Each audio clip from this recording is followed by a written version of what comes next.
The following presentation is in fulfillment of requirement for Serving Through Servant Leadership EDUC 7093 for Mid-America Nazarene University in the fall semester of 2017. My name is Molly Sokup. Thank you for listening.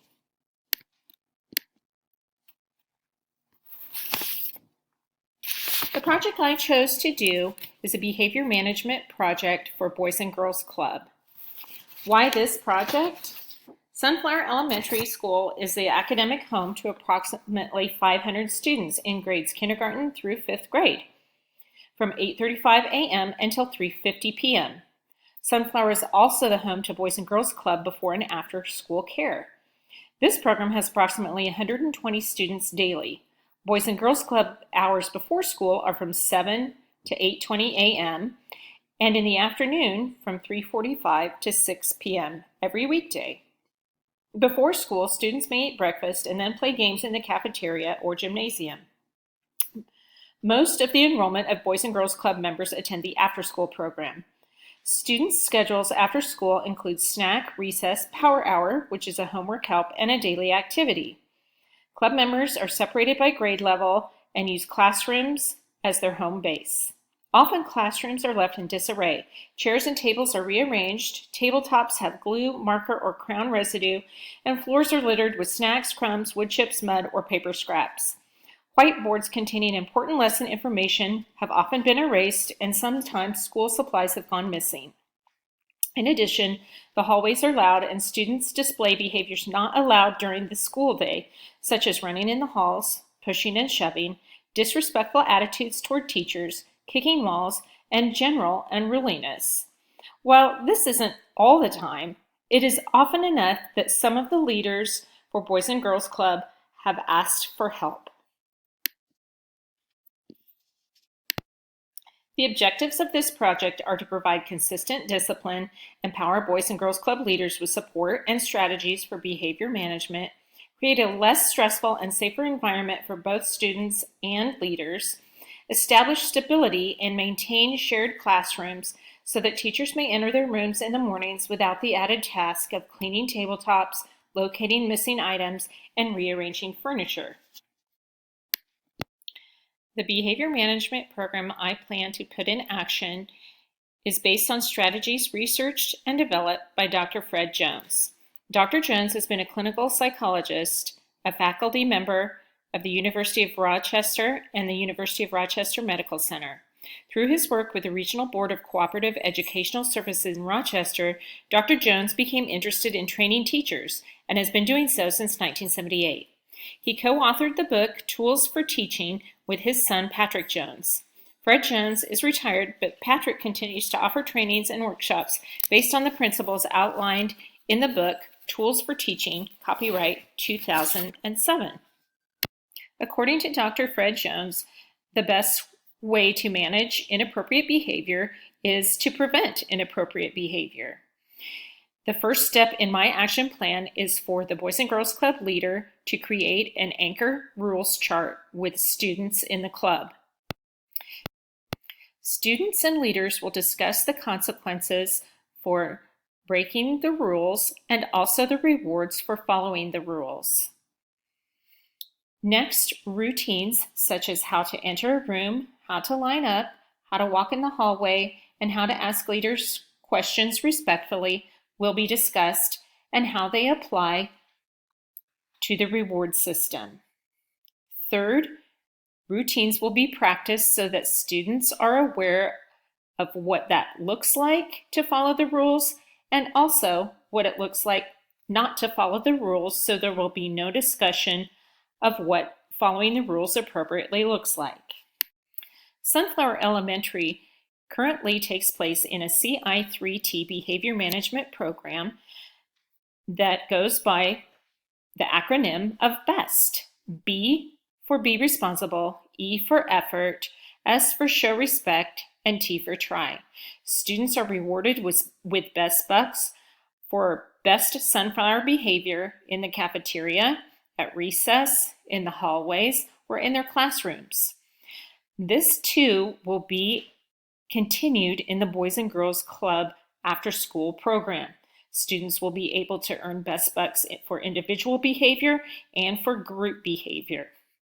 Students then are able to spend their best bucks in their classroom, stores, or for weekly school-wide drawings on Fridays.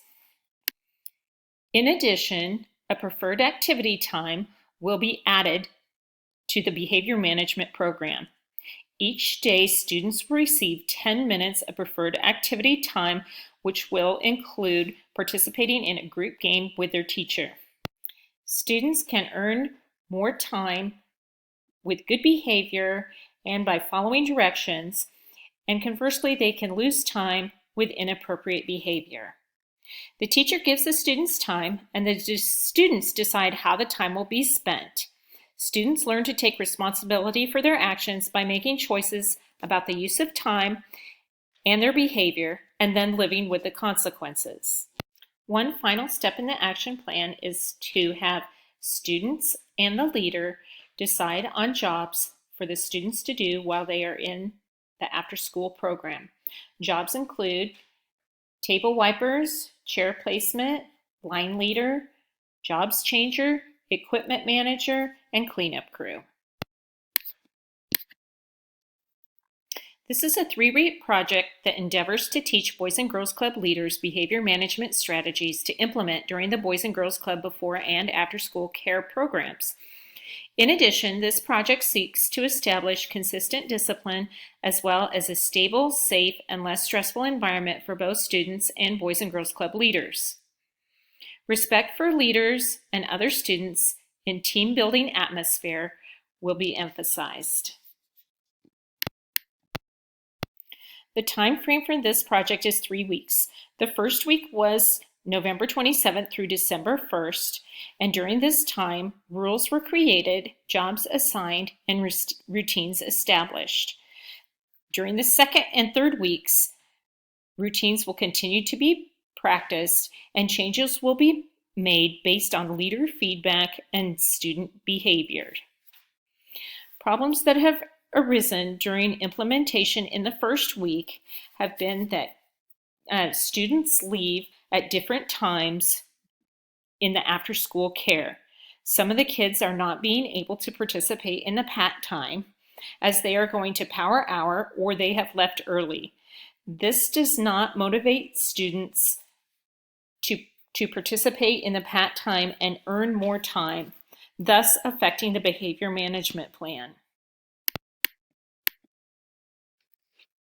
The team members for this project include myself, Molly Sokup, as project manager, Howard Dyken is Sunflower principal and building administrator, Sean Kellerman, the Boys and Girls Club area director for Lawrence, and Caitlin Henry, who is the Boys and Girls Club site coordinator at Sunflower Elementary. Team members email weekly to discuss successes and challenges in the implementation of this behavior management program. Through teacher observation and discussions with Boys and Girls Club leaders, the assessment after the first week involves successes, challenges, and adjustments to be made. Successes include lining up, walking in hallways appropriately, leaving the rooms clean, the responsibilities of jobs, and lining up at recess time. The challenges that remain are talking back, disrespectfulness to leaders and fellow students, inconsistent leaders, inconsistent discipline amongst the leaders, the time frame during each day to implement new policies, students leaving at different times affecting the PAT and the motivation to participate in PAT activities. Currently, this behavior management program is being implemented only in the 2nd grade Boys and Girls Club after-school care program. Looking forward, the leadership team needs to discuss whether they believe the program has been successful enough to implement in all the other grade levels of Boys and Girls Club. Questions to be answered are, can changes be made to the schedule so that the PAT time will be motivational to all students? Secondly, grade level leaders need to take ownership of the program and make it their own. Thank you very much for listening to this project.